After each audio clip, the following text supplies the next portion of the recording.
this quilt because it feels like it's been a minute since we did a quilt update. It's been a while since I finished that other quilt last fall, and I want to make this quilt so that it can be the background for that one city, one book thing that I got chosen for.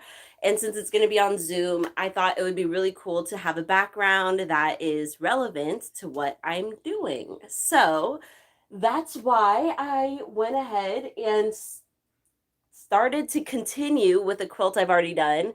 This was the first quilt I ever started. I did this body part and there's what is that called? An oil lamp.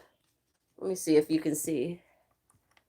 Nope, of course, because the light, but you can kind of see it. There's like a yellow light going around it, and it's like a gold lamp. Okay.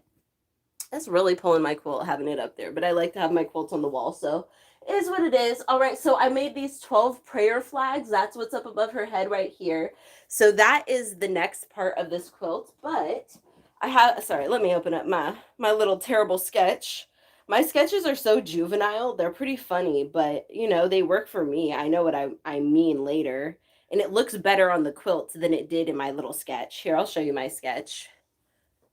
Oh God, can't see it. Okay, you can see that. You can see that. That's embarrassing. That's child scribbles. But at any rate, basically what the plan is that I want to make these roses. That's what I'm on right now. There's this part I want to have all these roses right above each prayer flag, and they're going to be bigger here in the middle and kind of grow smaller as they go out, and then they'll have leaves going out. There's going to be a shelf underneath this. There's going to be all those candles. I remember, I think I did talk to y'all about putting candles over here on this part. And over here, I have a plan to put a plant. Up there, there's a plan to put a window, which I drew kind of square in my picture here, but it's probably going to end up being more of a rectangular thing. And through the window, you're going to see the sun. You're going to see like kind of a wintry scene out there. In the far upward corner, there's going to be a spider, and down at the bottom, I have some tarot cards, and those are going to have specific symbolism that goes with the book. And then for her, I still need to dress her, but that part's not going to be the worst. I think that part's still going to be pretty easy, but I think that the tarot cards are going to take up a lot of time, and the window's probably going to take up time, and I know that these dang flowers are kind of taking me up a bit of time.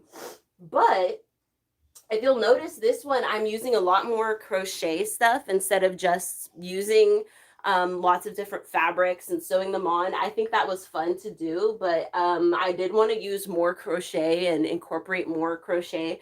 And I did pay for, back at Christmas, there was this super cheap opportunity to buy this embroidery class. So I figured I purchased that, and I figured I might learn to do that to put in my quilts as well.